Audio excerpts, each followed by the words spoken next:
Hi, I'm Phil Constantine. On this episode of Travels with Phil, we're going to be looking at the eucalyptus trees in California, maybe a little bit on the West Coast as well, in Australia, looking at how they came to California, why they're here, and what the future might be for them.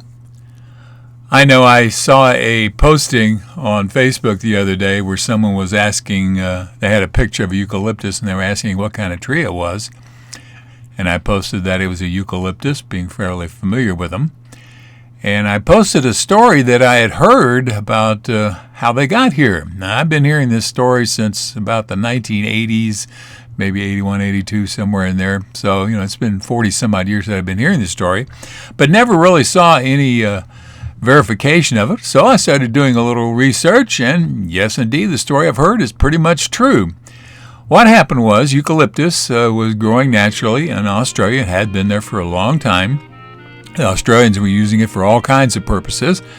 And because it had been there for a long time, there were more than one kind. Actually, there may be as many as 600 different varieties of eucalyptus. Well, some California sailors eventually, in 1853, Captain Robert Waterman, came to the San Francisco Bay Area carrying some seeds, and he brought those, and they were planted. And they grew surprisingly fast, surprisingly tall, and surprisingly straight. Well, at the time, there was some worry about whether or not there were going to be enough forest to support all the people moving to California, and on the East Coast as well, they were concerned that would the forest be able to keep up with the number of people and the uses that were being demanded of the forests. So the folks, when they saw these trees growing so rapidly in California, they said, well, this might be the solution to all our problems. Because there's pictures here, as you can see, where some trees in Australia are claimed to have grown 450 feet high, enormously wide trees. And so the speculators started saying, well, if it goes very fast, if it grows very straight, and it grows quickly, and it grows, just really grows well in low maintenance kind of situations, we should start promoting this. So it got promoted all over California. One of the people that started taking up on this idea were the local railroads, and they had two purposes for it. One was to provide ties for the railroad tracks. And hey, if you've already got a tree that's very, very straight, well, that would certainly help cutting it and milling it. They were also looking for lumber. And then they were also looking for ways to provide firewood for all their crews, the railroad engines, that kind of thing. So they started growing eucalyptus trees all over California, Bay Area down to San Diego. It was grown in other parts of the country as well. Well, as it turns out, the stories they had heard from Australia about how good the wood was and how Australians used it for a lot of purposes out there, well, that was from some of the old growth and some of the different varieties of eucalyptus. The kind that was brought here to the United States was often called blue gum. And its technical name, scientific name, is Eucalyptus globus. Well, this was not quite as good for those purposes as some of the other kinds in Australia. And in fact, if it's under about 70 some odd years old, it isn't quite as good for hardly any of those purposes other than just being straight and being ornamental. And the fourth reason that they decided they would use eucalyptus, which for this purpose it was very successful, was as a windbreak. So some cases, the railroads would put windbreaks along the tracks. Farmers would put it along the edges of their areas so the wind wouldn't blow the topsoil away, which became a real big problem during the Dust Bowl areas about 100 years ago in the 1920s. And for this purpose, eucalyptus was very good. And also, eucalyptus could be used for draining swamps. Unfortunately, and it was very good at that, but unfortunately, if you weren't in a swampy area, it would also start to drain nearby wells. So it had all kinds of negatives. And so after a while, there was eucalyptus everywhere, but as it turns out, when it got dried, it would crack easily, or at least the kinds that were here in California. And so, therefore, it was not very good for making railroad ties. And even though it did grow very straight and you could cut it down quickly, much quicker than you could pine or some of the other types of trees that were being used for firewood, when it had the oil in it, which was good for other purposes, you even hear of cough syrups or cough medicines with menthol eucalyptus. It has an interesting scent to it. Well, unfortunately, those oils would pop a lot when they were put into fireplaces. And while other woods will pop, eucalyptus really popped, and this would spread ashes or sparks in an area around the fire, which would cause problems for people trying to burn it in their homes. And it would cause problems for other folks. Just, this snapping and popping was not very useful. Similar situation for trains.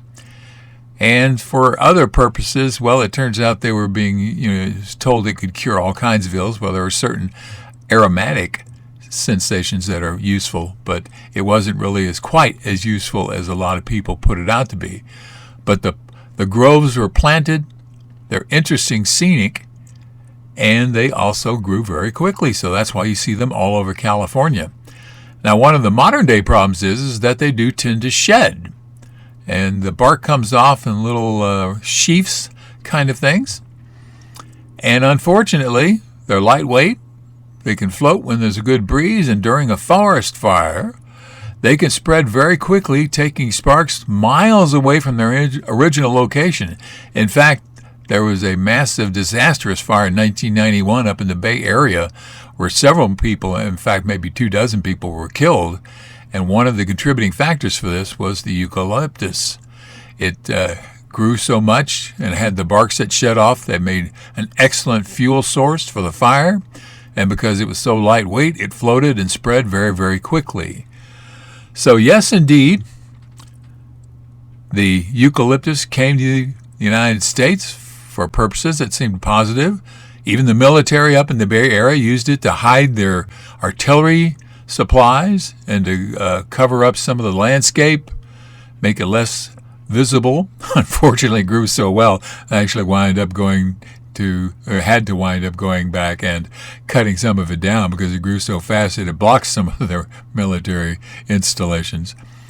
So overall, it was brought here for many, many good purposes, a few of which turned out to be true, but for most purposes, the varieties that were brought to the United States cracked too easily, dried too easily, popped too much, and were not good for the purposes for which they were originally used, other than being ornamental and being used as windbreaks, and even for those things that it was useful as, such as draining out swamplands or tidal areas.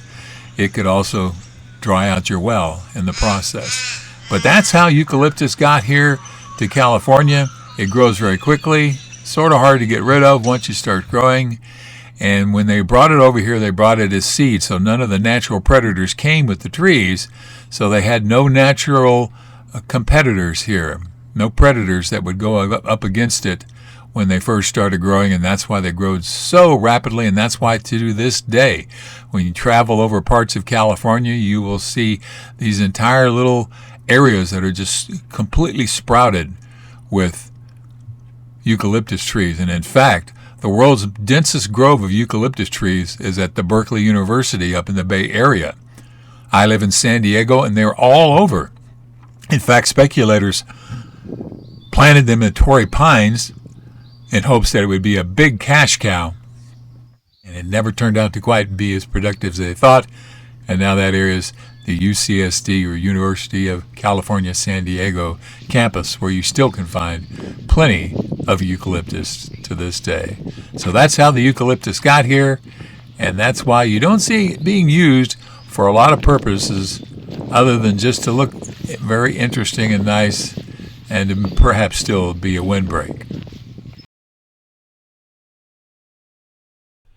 Thank you very much for watching this video. Please feel free to make comments below as long as the language is family friendly. And if you like this video, please click on the thumbs up button below. You can also subscribe to my YouTube channel by clicking on the circle with my picture in it in the lower right hand corner of the video. The arrow is pointing at it now. And once you have subscribed, you can be notified of when I have a new video posted by clicking on the bell icon in the description field below the video.